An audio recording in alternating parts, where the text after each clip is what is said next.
ತಿರುವನಂತಪುರಂನಲ್ಲಿ ನಡೆದ ಬಿಜೆಪಿ ಲೋಕಸಭಾ ಚುನಾವಣಾ ಪ್ರಚಾರ ಸಭೆಯಲ್ಲಿ ಭಾಗವಹಿಸಿ ಮಾತನಾಡಿದ ಪ್ರಧಾನಮಂತ್ರಿ ನರೇಂದ್ರ ಮೋದಿ, ಕೇಂದ್ರ ಸರ್ಕಾರವು ಆಯುಷ್ಮಾನ್ ಭಾರತ್ ಯೋಜನೆ ಮೂಲಕ 70 ವರ್ಷ ಮೇಲ್ಪಟ್ಟ ಹಿರಿಯ ನಾಗರಿಕರಿಗೆ ಉಚಿತ ವೈದ್ಯಕೀಯ ಚಿಕಿತ್ಸೆ ನೀಡುತ್ತಿದೆ.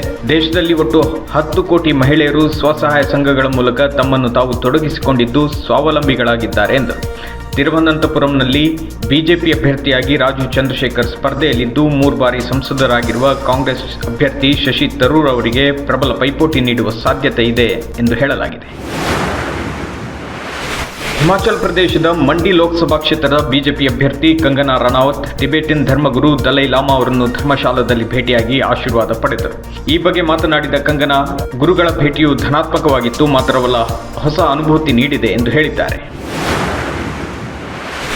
ಧಾರವಾಡ ಲೋಕಸಭಾ ಕ್ಷೇತ್ರದ ಬಿಜೆಪಿ ಅಭ್ಯರ್ಥಿ ಪ್ರಹ್ಲಾದ್ ಜೋಶಿ ಅವರ ಪರ ನಡೆದ ಪ್ರಚಾರ ರ್ಯಾಲಿಯಲ್ಲಿ ಇಂದು ಮಾಜಿ ಸಿಎಂ ಬಿಎಸ್ ಯಡಿಯೂರಪ್ಪ ಭಾಗವಹಿಸಿ ಮತಯಾಚನೆ ಮಾಡಿದರು. ಈ ಸಂದರ್ಭ ಮಾತನಾಡಿದ ಬಿಎಸ್ವೈ, ಈ ಬಾರಿ ಪ್ರಹ್ಲಾದ್ ಜೋಶಿ ಅವರು ಧಾರವಾಡ ಕ್ಷೇತ್ರದಲ್ಲಿ 2 ಲಕ್ಷಕ್ಕೂ ಹೆಚ್ಚಿನ ಮತಗಳ ಅಂತರದಿಂದ ಜಯಿಸಲಿದ್ದಾರೆ.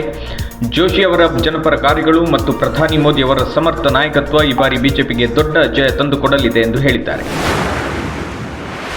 ಲೋಕಸಭಾ ಚುನಾವಣೆ ಹಿನ್ನೆಲೆಯಲ್ಲಿ ಬಿಜೆಪಿ ಅಭ್ಯರ್ಥಿಗಳಾದ ಕೇಂದ್ರ ಸಚಿವ ಪ್ರಹ್ಲಾದ್ ಜೋಶಿ, ಭಗವಂತ್ ಖೂಬಾ, ಮಾಜಿ ಸಿಎಂ ಬಸವರಾಜ ಬೊಮ್ಮಾಯಿ, ರಾಜಾ ಅಮರೇಶ್ವರ್ ನಾಯ್ಕ್, ಅಣ್ಣಾ ಸಾಹೇಬ್ ಜೊಲ್ಲೆ ಅವರು ಸೋಮವಾರ ನಾಮಪತ್ರ ಸಲ್ಲಿಸಿದರು. ಸಾವಿರಾರು ಬೆಂಬಲಿಗರು, ಕಾರ್ಯಕರ್ತರೊಂದಿಗೆ ಮೆರವಣಿಗೆಯಲ್ಲಿ ಸಾಗಿ ಬಿಜೆಪಿ ನಾಯಕರು ತೆರಳಿ ಉಮೇದುವಾರಿಕೆ ಸಲ್ಲಿಸಿದರು.